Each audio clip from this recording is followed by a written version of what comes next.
ჩემო მკითხველო, გულწრფელი სტრიქონების კიდევ ერთი პოეტური კრებულით მოვედით თქვენთან, ჩემი და თქვენი სათქმელით. რამდენად გამომივიდა თქვენი გულები მეტყვიან. ვფიქრობ, ამ წიგნით სტრიქონებს მიღმა მე და თქვენ მარადიულად ვიმეგობრებთ. ნინო უძილაურია ჩვენი სტუმარი. ალბათ ნინო, ძალიან დიდი მადლობა რომ გვეწვიეთ და აი სულ ცოტა ხნის წინ გაიმართა თქვენი წიგნი სტრიქონებს მიღმა წარდგენა. გილოცავთ და მართლაც როდესაც ესეთი პოეტი გვეწვევა, ჩვენთვის დიდი პატივია, თუმცა აქვე უნდა აღვნიშნო, მიშა შენ არ იყავი, მე და ალბათ ნინო საუბრობდით და დრო გავაო და იტყვიან მე ვარ თუ არა პოეტი, ალბათ ნინო, არაჩვეულებრივი პოეტი ბრძანდებით მათო თავად მითხრათ. დიახ, ზოგადად ნიჭიერი ადამიანები აი ასე ამბობენ და ისინი ცდილობენ რომ ჭრილში იყვნენ, თუმცა ჭრილში ყოფნა ნამდვილად არ არის კარგი, იქიდან გამომდინარე რომ თქვენმა მკითხველმა მით უმეტეს ახალგაზრდებმა უნდა ეზიარონ თქვენს პოეზიას. სიტყვა გამიგრძელდა მეგონი. ერთი რამე შენიშნებართვი დავამატო, იმიტომ რომ საოცარი საღამო შედგა, ბოდიშ მოგიხდით რომ მე და ნინო ვერ მოვახერხეთ მოსვლა, თუმცა ტევარიყო თურმე ნინო ამ საღამოზე და ეს მხოლოდ იმაზე კი არ მეტყველებს რომ თქვენ ახართ კარგი ლექსების ავტორი და თქვენ ყავთ ერთგული მსმენელი, ეს მოეთყველებს ზოგადად იმაზე რომ ნამდვილი პოეზიის მოყვარული ხალხი არსებობს საქართველოში და ეს ძალიან კარგია. და მინდა კი მართლა მოგილოცოთ და მადლობა გითხრათ რომ დაპირება შეასრულეთ, ახალი კრებული გამოვიდა და მე მინდა აი საოცარი წინა სიტყვაობები, საოცარი ადამიანების და შენ მე დავიწყებ მაშინ შენის ნებართვით. ანუ რედაქტორია ბატონი რევაზი. წინა თქმა. კი ბატონო და აი ბატონ რევაზის წინა თქმა უნდა ამოვიკითხო, ბოლო ნაწილს ავიკითხავ. ნინოს ლექს ანა კალანდაძის ლექსის მსგავსი სისადავე და იდუმალება აქვს. უკვე რა საინტერესოა. ანდამატი რაიც ნინო უძილაურის ლექს ახლავს, გაიძულებს კი არ გადაიკითხო, არამედ ყურადღებით წაიკითხო. კიდევ ერთხელ ჩახვდე და ჩაურმავდე სათქმელი გაითავისო, ამ ლექსების განწყობილება გადამდებია. რასაც წერს, მისი სულის კალეიდოსკოპია, შიგნით ჩაბრუნებული მზერის ანარეკლია, აქ ვერ წააწყდებით მიძალება სიტყვაზე და მაჟორულ დაფთაფებს. თითქოს და ავტორი ცდილობს ჩვენი დაბნეული თანამედროვე სულის სიმები შეარღიოს. ისე კი რომ არ გადაგხალოს, თუმცა ყოველდღიური თავსატეხისგან ცოტა ხანს მაინც განზე გაგიყვანოს და შენ სულს კეთილად მიესალბუნოს. პოეზიის დანიშნულებაც ეს არის. ბატონ ტარიელ ხალხელაურის წინა სიტყვას მინდა თქვა, და აქვე ვისარგებლო შემდგომ მიულოცო ახლა ხანს დამოდების დღე და გუშინ და ჯანმრთელობა მინდა უსურვოთ და ლექსების სიმრავლე და სულ ესე გაგვახაროს ხოლმე და ესე გაგვათფოს თავისი პოეზიით. ნახე, მე უბრალოდ მინდა ფშავლის ქალს მიულოცო ახალი წიგნის დაბოდება, ფეხბედნიერი შემოსვლა უსურვო ამ არსთუს საიმედო წუთის სოფელში. ავტორს გონების მხნეობა და კალმის ფრთიანობა არ დააკლებოდეს. ზულდა სიკვდილი და უსიტყვოდ შეროდეს ერთგულების და ნახეთ მე რა კარგი სიტყვები. ისაუბრებ შავლის ქალ, ლოცვით მიაწვდინე ზეცად სანთლად მოღვენთილი სული, ეს თქვენი ლექსიდან ამონარიდია. ისაუბრებ პოეზიის ენით დღევანდელ წუთის სოფელში, ყველაზე სანდო, ყველაზე მართალი და ყველაზე ადვილად გასაგები ენით. დროსთან მაშინ ვარ მოგებული, როცა პოეზია რჩები. ქალბატონინო და რაც შეეხება თქვენს პოეზიას, მინდა ამით დავიწყოთ საუბარი, საღამოზე აუცილებლად გავამახვილებთ ყურადღებას. თქვენ მითხარით, რომ არა ბატონი რევას მიშველაძე, მე საერთოდ ესე ჩემთვის დავწერდი, არ გამოვჩნდებოდი, ანუ ფართო საზოგადოება არ გაეცნობოდა ჩემს პოეზიას და საერთოდ პოეტად არ თვლიდით თავს და გავიხსენოთ აი თქვენი შეხვედრა. აი ეს ეპიზოდი კი მოგესალმებით, ძალიან დიდი მადლობა მოწვევისთვის, მივესალმებით ჩვენს მსმენელს და მაყურებელს. თუ დღეს ჩვენ ვკითხულობთ აი ამ წიგნს, რასაც ქვია სტრიქონებს მიღმა, რომ არა რევაზ მიშველაძე ნამდვილად ვერ იხილავდით ამ ლექსებს და ვერ მივიღებდით დაუშვათ მე მკითხველისგან იმ დიდ ყურადღებას და თქვენ აი ამ ლექსების საკითხვით იმ სიამოვნებას, რასაც თუნდაც ერთი ლექსი განიჭებთ. ძალიან ისეთი ამბავია, ისე გავიდა წლები ჩემი ცხოვრებიდან გამომდინარე, რომ ვერასდროს ვერ მოვახერხე და არც მიცდია, მე არაერთ გზის აღმინიშნავს, რომ ცოტა დაკომპლექსებული ვიყავი საქართველოში ყველა ქართველი პოეტია, ეს ჩემი ოჯახიდანაც მომდინარეობდა მამას ამიტომ არასდროს არ მიცდია და ვერც გავბედავდი, რომ არა ერთი კონკრეტული შემთხვევა ძალიან ბევრი წლის შემდეგ, როცა უკვე შვილები დაიზარდნენ და ოჯახს ასეთი დიდი შრომა აღარ ჭირდებოდა ჩემგან, ჩემმა მეგობარმა თხოვა და თვითონ გადაწერა ეს ლექსები და მიიტანა ბატონ რეზოსთან და მითხრა, რომ მე მივიტანო, მე ვერ გავბედე, რომ ჩემი ლექსები სადმე წარმედგინა. და რომ რამდენიმე თვეო გავაო, 1-4-5 თვეო, ეხლა რეზოს ხანაირი ტიპის ადამიანიაო და ცოტა გვიან პასუხს, მაგრამ პასუხს აუცილებლად გვეტყვისო, რომ შეიძლება თუ არა ამის დაბეჭდაო და მეთქი მერიდება თქო და მე მაინც და მაინც ნუეტყვით მეთქი, რომ ჩემი სურვილი ნამდვილად არაა თქო და თქვენ წარმოიდგინეთ, თვითონ თავად რეზოც აღნიშნავს ხოლმე ამას, მესამე დღეს თავად დამირეკა და მითხრა, რომ ერთი მოდიო ვინინო უძილაური ხარო პოეტი ყოფილხარ გავიგო რომ ნახოთო ეს შავლის ქალი სად იყავი ამდენი ხანიო და იმ დღეს საღამოს ჩემს საღამოზე როცა ამ წიგნის წარდგენა მქონდა ზურა მამულაშვილმა გაიხსენა პოეტია ბატონი ზურა მამულაშვილი რომელიც წლების მანძილზე იყო სახალხო განათლების რედაქტორი და ახლო სამეგობრო ეს მწერალთა მაშინდელი კორიფეები მისი და მე მახსოვს პირველად რომ შემოვიდაო ნინო მწერალთა სახლშიო როგორი მორიდებითო თავდახრილი მოდიოდო და ნამდვილად მივდიოდი თავდახრილი იმიტომ რომ მე მივდიოდი იმ შენობაში სადაც ჩვენი დიდი პოეტების სულები დღესაც დადიან და ესალბუნებიან თითოეული იქ მიმსვლელს და თუნდაც ერთი ლექსის დამწერ ადამიანს და დღეს მით უფრო როდესაც ჩვენს ქვეყანაში დააბიჯებენ ძალიან დიდი პოეტები და ნამდვილად მინდა მიშას დავეთანხმო რომ 11-ში ბატონი ტარიელის 80 წლის იუბილე იყო ღმერთმა გვიდღეგრძელოს და რა ვიცი მრავალჟამიერ მის კალამს ბატონი ტარიელი გვიყვარხარ ძალიან მთელ საქართველოს მე ბედნიერი ვარ რომ ასე შემიძლია თქვა რომ მე მისი უმცროსი მეგობარი ვარ და მთელი მისი ოჯახი ძალიან მიყვარს და ვაფასებ და რა ბედნიერები ვართ, როდესაც ასეთი დიდი პოეტები ყავს და ისინი დააბიჯებენ და ვიცი რომ ხვალ 16-ში ძალიან გრანდიოზული საღამო გაიმართება რუსთაველის თეატრში. აქვე თქვენ ნახავთ წინასიტყვაობაში, ანუ წინასიტყვაობას წერს ქალბატონი ბელა შალვაშვილი, რომელიც არის იცით უდიდესი პოეტი, ესე იგი შაჰნამეს მთარგმნელი ადამიანმა რომელმაც ჩვენს როგორც ერს დაგვიტოვა ქართულად თარგმნილი შაჰნამე და ამაზე დიდი განძი ჩვენი ქვეყნისთვის და მკითხველისთვის ნამდვილად არ არსებობს და ქალბატონ ბელას აქედან მინდა ძალიან დიდი მადლობა გადაუხადო იმ წინასიტყვაობისთვის ასაც ამოვიკითხო და თქმა უნდა სიამოვნებით მე დავიწყებ კაცის ხმა მოუხდებო. რა თქმა უნდა. რამშვენიერი ქალია. შეხედავდა იფიქრებ. გაიგებ იგი ნინო უძილაურია და გვარიც ძალიან მოგეწონება. სახელი თავისთავად. გვეტყვია ნინო უძილაური პოეტიაო და გაგიკვირდებოდა ასე რომ არ იყოს. ნინო უძილაურის ლექსები სავსეა მშვენიერი სტრიქონებით და მოყვანილია თქვენი ლექსი. წაიგეთ. ეს ამონარიდებია ლექსებიდან ის ფრაზები, რომლებიც მოეწონა ქალბატონ ბელას მცირე ლექსებიდან, მისი სახით მოდის ფერადი ნათელი პოეტი. დიახ ნინო და არ მინდა ქალბატონ ნინო დრო დავკარგოთ, რა თქმა უნდა, თითო წუთს უფრთხილდები და აუცილებლად უნდა წაგვიკითხოთ თქვენი ლექსები. იცით რომელი ლექსი? აი იქ ბატონ რეზო მიშელაძესთან რომ მიხვედით. ეს ძალიან უცნაურად დაიწერა. დიახ. იცით რა მე მქონდა კომპლექსი თითქონ ხმამაღლა ლექსის თქმის და მე თქვა რომ ეს ჩემი ლექსია და რეზო გამიბრაზდა მაგაზე რომ შენო რა გინდაო რომ თქვაო რომ galaktonis მერი აღარ უნდა დაწერილიყო ლექსებიო და მეთქი მე მერიდება თქო და ბოლოს როგორ მითხრა იცით ჩემზე უკეთესად იცნობ პოეზიას, რომ გეუბნებოდი პოეტი ხო? და მან დავწერე ერთი ასეთი ლექსი. მე მინდა რომ ქალბატონ მაყვალა გონაშვილსაც მადლობა გადაუხადო იმ წინასწრობისთვის, რაც ამ წიგნშია შესული და მას დღეგრძელობა და დიდხანს სიცოცხლე უსურვო.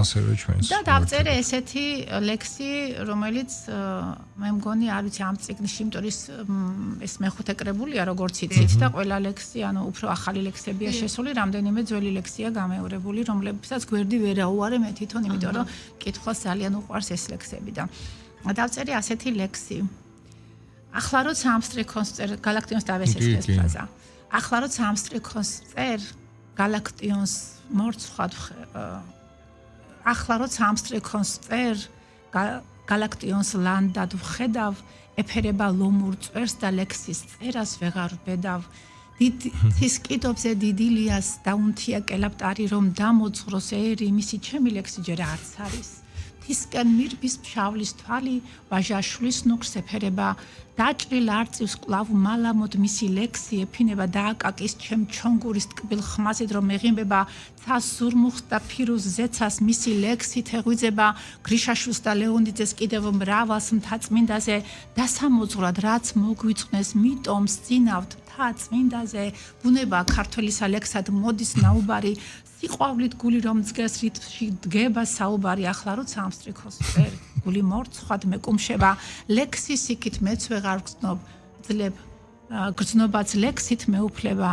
ისტორია გადაფურცლავს კიდევ ერთხელ და 1000-ჯერ ჩემს ნაფიქრას მეც თუ დავწერ გინდი კითხეთ გინდ განსაჯეთ და ასე მივად ეხლა წარმოვიდგინე ბოდიშვილი წარმოვიდგინე ეს ბუმბერაზი ხალხი ვინც თქვენ დაასახელეთ ამ ლექსში ვინც იყო თქვენ ლექს როგორ კითხულობ სავარაუდოდ ესეთი რეაქცია ექნებოდათ მე და იცით როგორ არის ამის შემდგომ უკვე მივანდე მკითხველს რომ ჩემს ნაფიქრას თუ დავწერ თქო აი და ამით საკუთარი თავი გავიმხდევე რომ გინდი კითხა და მომიდვი ამიტომ კითხველისთვის და ის გუშინდელი საღამო იყო ნამდვილად გემოვნებიანი მკითხველი იჯდა მენელი იჯდა დარბაზი მართლა გადავსებული იყო უამრავი ანუ ადამიანები ელოდებიან თქვენ კრებულს ადამიანები რომელსაც უყვართ თქვენი პოეზია სეპირათაც იციან ზოგმა ამღერა კიდეც და ზოგი კიდე გულში ამღერებს აი ხაურშაბათს ვარ ერთ-ერთ სკოლაში მიწვეული და დიდი სიამოვნებით უნდა ვესტუმრო ისინიც მელოდებიან და მადლობა უფალს რომ იცით რა არის როგორი განცდა მართლა აი ამდენ ხალხს რო ხედავ და ასე როგორი განცდა ამიშა როცა მშიერ ადამიანს დააპურებ გიხარია ხო ჩვენც ასე ლექს რომ წერთ ჭირდება სულს დაპურება ლექსია სულის ქათიბი გრძნობით ნაქარგი სამოსი ლექსის საზრდოა მკითხველის თქმას თუ სათქმელი გამოსდის ბუნებამ ნიჭია ფრქვია სულსაც დაუდგა ცხონება საწუთროს ერთი აგური ეს არის ჩვენი ქონება ჩვენ თითო ლექსით რომელიც მკითხველმა აღიარა მე არ ვამბობ იმ ლექსს რომელსაც ჩვენ გონია მკითხველი ლექსს როდესაც აღიარებს ის უკვე იმ სულიერი საზრდოს ერთი აგურია რომელიც საზოგადოებას ჭირდება აი რაღაც არხი აქვს ამ ადამიანებს აი დაუშვათ აალაპარაკონ უსულო საგნები აალაპარაკონ მდინარე აალაპარაკონ ხე აალაპარაკონ ბუნება მისით თუ არ გადმოდინდა ვერ მოიხმობ ესე ის არ არის ის არის ბუნებრივი სამოსელი და ამიტომ ვამბობ რომ ბუნებამ ნიჭია ფრქვია იცით როგორი მე ბევრჯერ მიფიქრია რომ რაც დღეს ხდება პოეტურ თუ საერთოდ ზოგადად ამ სამყაროში თითქოს ხელოვნება არ არის ძალით მოხმობილი მუზა ხელოვნება მაშინ არის მარადიული როდესაც ის ბუნებრივად მოდის და გირჩევთ თქვენისგან ადამიანებს კი რატომაც იცით ზოგადად სამყარო ხელოვნების ნიმუშია უფალმა შექმნა ხელოვნება ეს ყველაფერი და ადამიანებიც შესაბამისი ნიჭით ზეციდან მარაგდებიან. ვიღაცა კარგი ფიზიკოსია, ვიღაც კარგი ლიტერატორია, ვიღაც კარგი მშენებელია, კარგი ექიმია. თუ არის კარგი, ესე იგი ეს ნიჭი რომ იფრქვეო და ის რა შეხვდა, ეს ჩვენ არ ვიცით. გამოჩნდება მხოლოდ იმ შემთხვევაში, როდესაც იპოვი ზუსტად იმ გზაზეთ გახარ, რომელიც შენია. კი ბატონო, და რა ქალბატონო ნინო, აი იმ გზაზეთ გახარ, რომელიც შენია და ეს გზა არ არის ადვილი, რა თქმა უნდა, ჩვენ ახლა არ ვისაუბრებთ ხო სხვადასხვა თემებზე, იმიტომ რომ ძალიან ბევრი ფაქტორია, თუმცა მიეცით ნიშსაგზაფართო ეს აუცილებელია. და კიდევ ერთხელ მინდა ის დავაფიქსირო, რომ ზოგადად ნიჭიერი ადამიანები და ნამდვილი შემოქმედები ყოველთვის თავდაბალი ადამიანები არიან და სულ ახსენდება ხოლმე ხშირად ვამბობ, ბები ერისთავის ხალი მყავდა და ძალიან ხშირად ამბობდა, რომ ძიმე თავთავიო, თავდაწეულიო და ცარიელი თავაწეულიო და მართლა ასეა და აქედან გამომდინარე, ძალიან გვინდა ვთხოვოთ, ვუთხრათ ამ ნიჭიერ ადამიანებს, ნიჭიერ პოეტებს, რომ ნუ შემოიფარგლებიან თავიანთი სამყაროთი, ხო? თქვენ ძალიან გჭირდებით ჩვენ, თქვენი პოეზია ჭირდება ახალგაზრდობას. ამიტომ ამის პოპულარიზაცია არის მნიშვნელოვანი. თუნდაც გუშინდელ საღამოზე რა ხდებოდა, ხო, თქვენთან რამდენი ხალხი იყო, რამდენი თქვენი მსმენელი იყო. ეს აი თქვენი თქვით, რომ თქვენ მიდიხართ სკოლაში ხვალ, რა თქმა უნდა, სკოლის მოსწავლეები, ახალგაზრდები თქვენ პოეზიას უნდა. რამდენიმე რაიონში მოხდა. ნახეთ და კიდევ აი რაც შეეხება ნინო უძილაურის პოეზიას, ხო, არ მახსოვს შემახსენეთ. ვინ გითხრათ, რომ ეს თქვენი უძილაურისეული იცით რა არის ბატონი თემურ ჩალაბაშვილს ქონდა ესეთი ის დღეს ეციურ საქართველოშია და მე ბედნიერი ვარ რომ ქალბატონი გეტა მისი მეუღლე იყო ჩემს საღამოზე და ასე მეგონა თემური იჯდა და მისმენდა და ჩემ დიდი სიყვარული მათ ნამდვილად იცით რა თემური ხშირად ვკითხულობდი ხოლმე მასთან ახალი ლექსი რო დაიწერებოდა მეტყოდა ხოლმე რომ წამიკითხეო და ძალიან ბევრ ლექსი აქვს ნათქვამი რომ ეს შენი ფრაზებია და დაიმახსოვრე რომ აი ახლა მაგალითად მაქვს ესეთი ლექსი ვაკოცებ მერე ვიცოცხლებ მკვდარიც ან ეს ვებრძვის სიბერეს როგორც ნატყვიარს რაღაცები არის ისეთი ფრაზებიო და რაღაცებს ამომიკრი მეტყოდა ხოლმე ეს იცოდე რომ შენია დაიმახსოვრე და მე ბედნიერი ვარ და მიხარია რომ ეს დიდი პოეტები რომელთა გვერდითაც მე ვტრიალებ და მათ ფრთის ქვეშ გადასარევად უგრძნობ თავს იმიტომ რომ ისინი თავიანთი უმბერაზი ხრებით და ფრთებით მე მიფარავენ და მათი სივრცე წარმოიდგინეთ და აი ამ სივრცეში თქვენ ჩემთვის ძალიან დიდი ბედნიერება მინდა გითხრათ და მინდა რომ ისინი კიდე დიდხანს იყვნენ ამ ქვეყანაზე და აი ერთ ლექსს აგეკითხავთ, როდესაც დავწერე. რა უცნაური ზეპირად რო იცის არა. მიყვარს სიცოცხლე, აი ეს სიცოცხლეზე დავწერე ასეთი ლექსი, მაგრამ მთლიანობაში რომ აგეკითხოთ, ასე ჟღერს ეს ლექსი. ფიქრებ აშლილმა აპრილის ღამე, კრძალვით ჩამოხსნამს ეს ერთი სხივი და ვარსკვლავთ ცაზე მიჯნურმა მთვარემ ყელზე შეაბა ალიონს მძივი, სიყვარულს უხსნის დღეს ღამე ამწამს, უსიყვარულო ციცოცხლე არ მწამს. არავინ იცის რას ფიქრობს ქალი გარდასულ დღეთა როცა ქრის ქარი მიყვარს სიცოცხლე და მძულს სიკვდილი მიყვარს მეგობრის თბილი ღიმილი და სიყვარულით ნასროლი მზერა ერთგულების რომ უსიტყვოდ გჯერა მიყვარს ბალახს რომ ედება ნამი როცა სიცოცხლის კლავ დგება ჟამი ძიალიონზე მისწოდება მთვარეს და დაუჩრდილავს ღამის წამწამებს მიყვარს სიცოცხლის ყოველი წამი ჩვენიერია მიყვარს სიცოცხლის ყოველი წამი და აუცილებლად ის ლექსიც უნდა წაგვეკითხოთ უძილაურების გვარის შეკრება რო იყო საოცარი დღე იყო რამდენიმე წლის წინ ერთმა ძალიან კარგმა დიდმა ადამიანმა ოლეგ უძილაურმა მოახდინა გადაწყვეტა რომ აი ეს გვარი შეეკრიბა და მაღაროს კარში სადაც ფშავლების ანუ უკანაფშავი უძილაურთა არსებობს ესეთი სოფელი სადაც ცხოვრობდნენ ეს გვარი ამ გვარიდან სხვათა შორის ბევრი 6 გვარია წამოსული ნათელაშვილები ლოსავრეშვილები რამდენიმე 6 გვარია წამოსული უძილაურების გვარიდან და ეს სოფელი დაცლილია დღეს რამდენიმე ძალიან მცირე 3-4 კომბლის ცხოვრობს და მაღაროს კარში ჩამოვიდნენ დასანანია და ეს აი ამ მაღაროს კარში სადაც არის კოპალას ჩვენი სალოცავი ხატი ხო არის ყველა გვარს თავისი სალოცავი ხატი კოპალა თქვენი გვარის ხატი კოპალა და ლაშარი არის ჩვენი კი კოპალას უძილაურთა მფარველი არის კოპალას ხატი გმირი კოპალას ხატი და აი შავი კრიბეთ და ძალიან ბევრი უძილაური იყო თავმოყრილი და სხვადასხვა კუთხიდან და იქ დავწერე ექსპრონტად უცებ რაღაცა აი ემოცია ისეთი წამოვიდა რომ არ დამეწერა ასე პოეზია ფშავს შაიყარნენ ფშავლები უძილაურთა გვარისა ყალობდათ კოპალას ხატი მადლი ლაშარის ჯვარისა მზე იდგა უკანა ფშავის ზე შემაღლებულ მთის წვერზე ისხდნენ ფშავლები არ აქვთ ან სიო ეფინა მზეს მხრებზე ეფერებოდნენ პურღვინით წარსულს აწმყოს და მომავალს ლოცავდნენ ადგილის დედას სამშობლოსა და მონაგარს ვინას თქვა გადავიწყება გმირი კოპალას ხატისა შაურია და წესის და უძილაურთა გვარისა მე ქალბატონინო აი ცრემლი მომადგა თვალზე და დამბურძგლა აი ეს არის პოეზია ხო და იყო ესეთი შემთხვევა კიდე პირველად როდესაც მე ყვარელში დავიბადე და გავიზარდე და სულ ესე იგი ჩემს ოჯახში მამა ძალიან ფშავლობდა და პირველად როდესაც მე ბავშვობაში ნამყოფი ვარ მაგრამ არ მახსოვს და როდესაც ასეთი უკვე მოზრდილ ასაკში უძილაურთაზე დავდგი ფეხი ამოვარდა ესეთი ლექსი პირდაპირ მეც მაქვს უფლება უმღერო არ აქვს მეც მაქვს უფლება დავტკბე ხედებით შავი მიყვება ნაამბობ არ აქვს რომ აქ სახლობენ ჩემი ფესვები იდუმალია ერგული ბუნება ლექსის თამდევი ნაკარნახევი გრძნობებს ეს სიომესა ბუნება ფშავში ალაგვი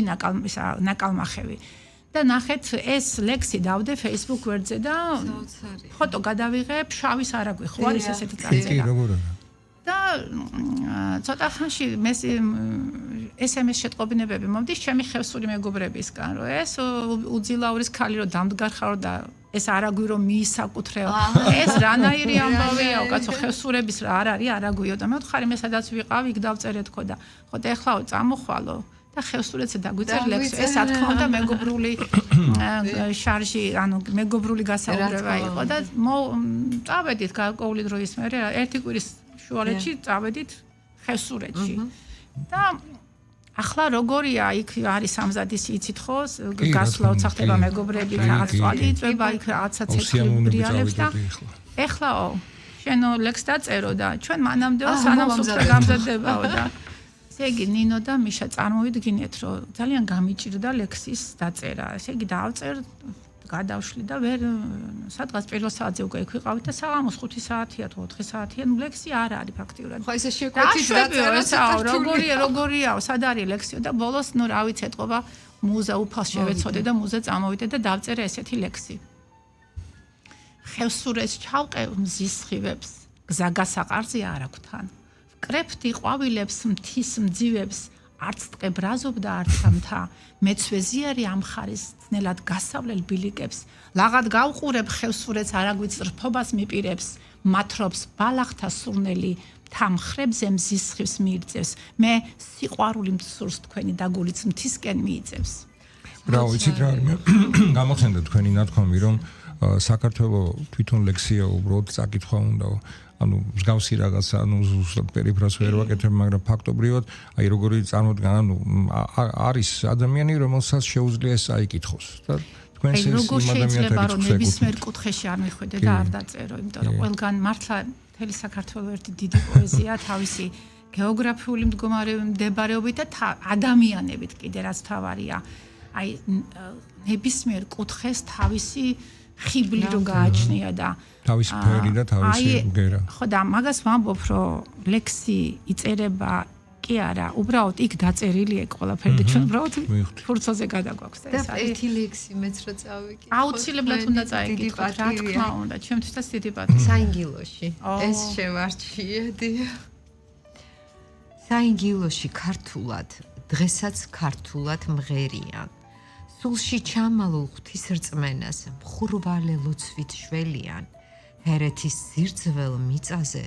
ტაძარში ქრისტეს ხვდებიან რწმენაში მტკიცე ურყევნი მარად უკტავნი ხდებიან ვაი მუხთალო საწუთრო ვის დააჩოქებ გგონია საინგილოში ინგილოს ქართული გული ჰქონია პურზე ჯვარს დღესაც ხატავენ ხატჯვარი ღმერთად ყოლიათ ქართული ენის დიდება თაობებს გადაჰყოლია საინგილოში ქართულად იავნანას რომ ღერიან გულში ფიქრებით მალულად მშობელთან შეყრასელიან მოვიკითხავთ საინგილოში ქართულს თუ გისმენ ყველას ქალბატონინო აი ნახეთ სიტყვები არ მოვხსნის ეს არის ტკივილი ზუსტად რომ როგორ უნდათ რომ მათი ფესვები ახლა რა დააშავეს ოდესღაც წლების წინ ეხლა თუ რამე სახელმწიფო პოლიტიკა მე არ ვიცი მაგრამ ასე მგონია რომ თუ ეს და ნამდვილად ჩვენი ძირძველი გვარებიც კი ისეთი აქვთ იმათ, რომ ცოტა ტკივილია და ძალიან ბევრი იცი რა არის ლექს ზუსტად ტკივილი და სიხაული გაწერინებს ნამდვილად. ახლა აი რა მახსენდება კიდე იცი ანაკლის პორტის მშენებლობა, ანაკლის ქალაქის მშენებლობა გახსოვთ რომელი წელს გაჟღერდა. მაშინ დავწერე ლექსი, რომელმაც ისე იმოქმედა აფხაზეთ დაკარგული ქართველისთვის, რომ გნებავ წაიკითხო რაღაცის მომიდა ჯერ წერ აფხაზეთს რომელიც აკროსტიხით არის აფხაზეთი და მე არის ის თემაც გადავიდა და აი მაშინ ხონდა ესეთი შეგრძნება ზუსტად არაფერია იმაზე მწერე ფესვი მოგლიჯო მიწას გულიდან ხეს მოაცილო ფოთოლი მწვანი აღარ გალობდეს ჩიტი ბუდიდან თბილს ზღვის ბინადარი გარიყო ნაპირს ედემში ბარდი გახმეს კვირჩივე თბილს სახში ღიად დატოვო კარი იდინო ზღვინო მქვევრის სირშივე ზღვას ჩამოადგა ღრუბელთა ჩერო ო აფხაზეთო ტკივილო ჩემო ზღვიდან იალქნები ნაპირს უცქერიან იქნებო აზისში დაივანონ იქნები სევიმძველ ნავსაყუძე დარდი და ტკივილი გაიქარვონ როგორ მენატრება სანატრელი ჰაერს დენთის სუნი შეპარვია ბედის ირონია სადარელი უკვე ნასახლარიც არატყვია ნეტავ ზღვის ტალღებით მომაცურა ვნახო მთები ზღვას თუ გარსაკვრია მაინც ვერ შემივსო მონატრება სოხუმს მოцქირალმა ანაკლია. აუ რა ლამაზია. ძალიან. და ეს ისეთი ინსპირაცია იყო, რომ ესე იგი მეთქი ვერ შეავსებს ვერაფერი იმ სოხუმს და ასე არის ნებისმიერ ლექსში ან ტკივილია, ან სიხარულია, ან რაღაცა ემოცია დევს და რა ვიცი, გადმოდინდება ხოლმე მუზე და ამიტომ დავარქვი მე ჩემს მეხუთე კრებულს სტრიქონებს მიღმა, სადაც ზუსტად იმას ვამბობ, რაც ჩემში ხდება, რომ სტრიქონებს მიღმა ცხოვრობს პოეტი ლექსში ჩამალულ დროსა და ჟამში ცხოვრების ყველა მიეთმოეთი თავსიყრის სიტყვით ავსებულ ჯამში სტრიქონებს მიღმა ცხოვრობს პოეტი რითმი მუზათა გზასაყარია შიშველი სულის წმინდა სონეტი მხოლოდ და მხოლოდ მასაბარია მე ვფიქრობ რომ პოეტები შიშველი სულის წმინდა სონეტს წერენ ალბათ ნინო ძალიან დიდი მადლობა და წერეთ იმიტომ რომ თქვენი პოეზია ძალიან გვჭირდება. ურმესი მადლობა და გელოდებით, სულ გელოდებით. ნინო ძილაური. დიდი მადლობა წარმატება მინდა გისურვოთ და აი როგორც ბატონ ტარიელს უსურვეთ რომ სულ წეროს ისევე თქვენს კონდეთ ეს კავშირი და დაგვაკავშირეთ იმ ღვთაებრივ ამბავთან რასაც პოეზია ქვია. ძალიან დიდი მადლობა თქვენ რადიო იმედს და იმ მსმენელს რომელიც დღეს ახლა ზუსტად დიდი მადლობა ნინო ძილაური იყო ჩვენი სტუმარი თქვენ